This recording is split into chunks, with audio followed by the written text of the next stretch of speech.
कृष्ण मित्रों, मैं प्रियंका स्वागत करती हूँ आपका जीवन और आध्यात्म में। मित्रों, हम औरतों को अपनी इज्जत कराना आता ही नहीं, तभी तो सबके पीछे पीछे घूमती हैं और हमारी कोई इज्जत नहीं करता। घर में थकी हारी स्नेहा ने कदम अभी रखा ही था कि बेटा तरुण जो है उस पर चिल्लाने लगा, मम्मी आपको पता है करेले की सब्जी नहीं खाता हूँ, फिर भी आपने मेरे लिए कुछ और नहीं बनाया। बहुत ज़ोर से भूख लगी है। घर में फ्रूट्स भी आप नहीं रखती। एक तो कॉलेज में आज प्रोफेसर ने पका दिया मुझे, और फिर थके हारे आओ तो घर में कुछ मिलता ही नहीं खाने को। पीछे पीछे बेटी ताशी भी कमरे से बाहर आ गई। आज का दिन ही ख़राब था। एक तो क्लास टेस्ट अच्छा नहीं गया और आपने मेरे लिए सलाद भी काट करके नहीं रखी है। पता है आपको कि मैं डाइटिंग पर हूँ। अब से एक काम भी ढंग से नहीं होता है। तरुण ने ताशी की बात का समर्थन किया। हाँ, पापा भी यही कहते हैं कि तुम्हारी जो मम्मी हैं उनको कोई भी काम नहीं आता है ठीक से। वो कोई भी काम ढंग से नहीं कर पाती हैं। और रही सही जो कसर बच्चों की थी वो दादी ने पूरी कर दी। मेरा बेटा कभी गलत कह ही नहीं सकता है। 2 ही बच्चे हैं और उनकी भी ज़रूरत का ख्याल नहीं रख पाती हैं ये। कितने दिनों से कह रही हूँ कि मेरे घुटनों में बहुत दर्द है, आर्थो तेल ला दो।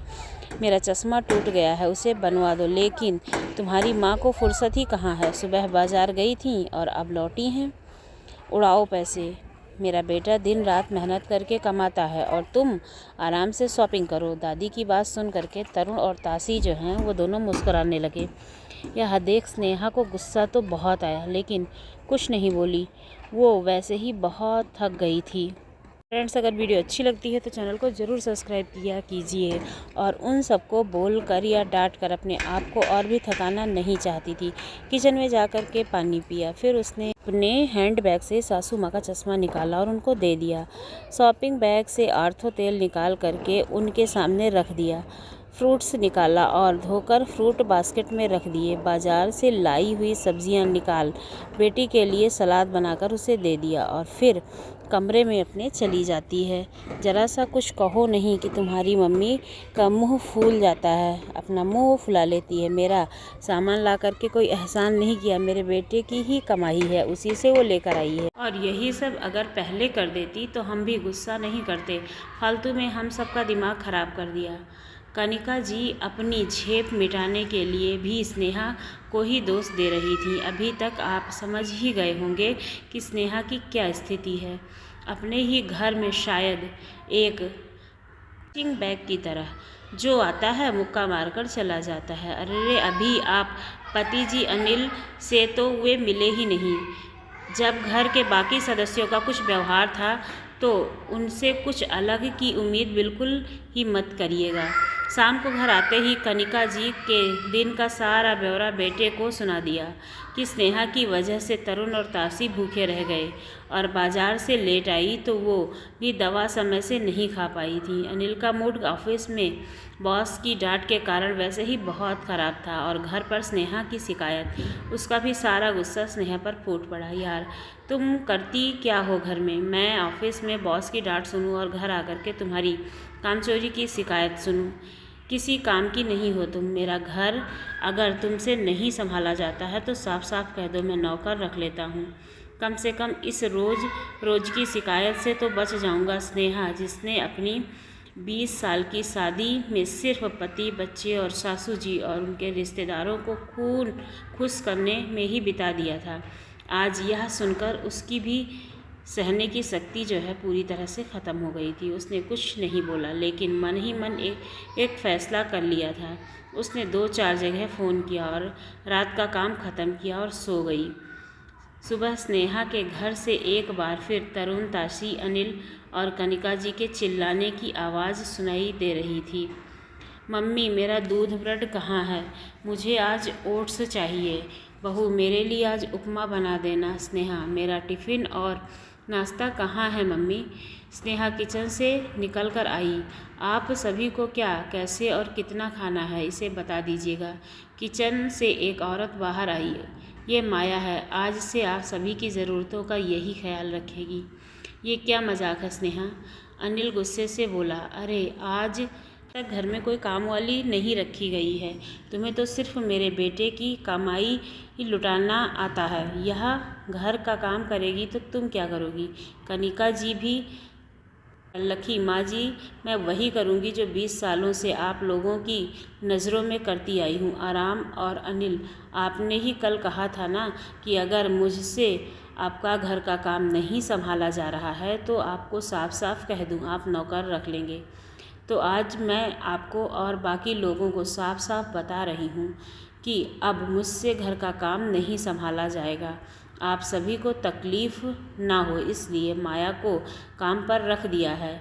अब आपको जो चाहिए, जितना चाहिए, सब माया को समझा दीजिएगा। स्नेहा, यह क्या नया नाटक शुरू कर दिया तुमने? स्नेहा की बात से बौखलाया अनिल गुस्से में बोला, यह नाटक नहीं है। नाटक तो आज तक आप सभी मेरे साथ करते आए हैं। आप पति बनने का, सासू जी माँ बनने का और तरुणता सी, अब उन्हें क्या कहें। आज तक जिस घर को आप अपना समझकर संभालती आई हूँ, कल पता चला कि वो तो मेरा है ही नहीं। मेरी औकात इस घर में एक नौकर की है, या फिर शायद उससे भी बुरी। सुबह से लेकर रात तक सिर्फ और सिर्फ आप लोगों के बारे में सोचती हूँ, चिंता करती हूँ, लेकिन कभी बदले में मीठे 2 शब्द नहीं सुनते। सासू माँ को देखो। मम्मी जी, मैं बाज़ार घर की आपकी बच्चों की और आपके बेटे की ज़रूरतों का सामान लेने गई थी। आपके बेटे की कमाई से अपने लिए कुछ नहीं लाई थी। थकी हारी धूप में घर आई, किसी ने एक गिलास पानी भी नहीं पूछा, उल्टा शिकायतों का एक बैग लेकर के सब शुरू हो गए। मुंह पर चिल्लाया, तरुण के कॉलेज में कुछ गलत हुआ तो उसका गुस्सा मेरे ऊपर निकाल दिया। तासी का पेपर ख़राब हो गया तो उसने भी अपना गुस्सा मेरे ऊपर निकाल दिया सारा। अनिल को बॉस ने डांटा तो उसने अपना फ्रस्ट्रेशन मुझ पर निकाल दिया। और मम्मी जी, इन्हें पता नहीं मुझसे कौन से जन्म की खुन्नस है।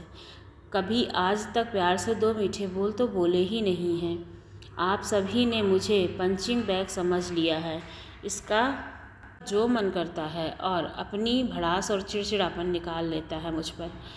हर बात पर मुझे झिड़क दिया जाता है। कभी भी आप लोगों ने मुझसे पूछा कि मुझे कोई तकलीफ़ है क्या, तुम्हारी कोई चाहत है क्या? इसमें आप लोगों की कोई गलती नहीं है, क्योंकि हम औरतों को अपनी इज्जत करवाना ही नहीं आता है।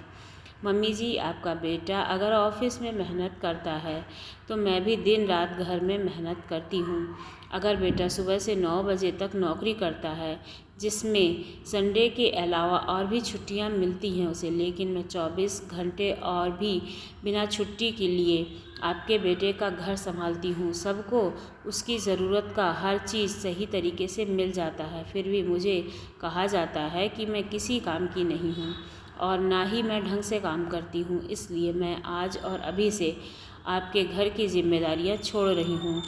आप अपने कमरे में जाते हुए स्नेहा पलटकर बोलती है, अनिल, औरत सारी ज़िंदगी अपने वजूद को भुला करके मकान को घर बनाने में लगा देती है और बदले में सिर्फ यही चाहती है कि घर वाले, जो घर के सभी सदस्य हैं, उसे सम्मान दें, उससे प्यार के 2 बोल बोलें। लेकिन अफसोस, मैं पूरे घर की ज़रूरतों का हमेशा ख्याल रखती हूँ, लेकिन तुम सब मिलकर के भी अकेले मेरा ख्याल नहीं रख सकते हो। सभी की आंखें शर्म से झुक गई थीं। सच ही तो था, स्नेहा ने सही कहा था। सभी ने जाने अनजाने उसे पंचिंग बैग ही समझ लिया था। अगर आपके घर वाले भी आपके साथ यही व्यवहार कर रहे हैं तो आप भी पंचिंग बैग बनना बंद कर दें। आपको हमारी कहानी कैसी लगी कमेंट्स बॉक्स में ज़रूर बताइएगा और चैनल को सब्सक्राइब कीजिए।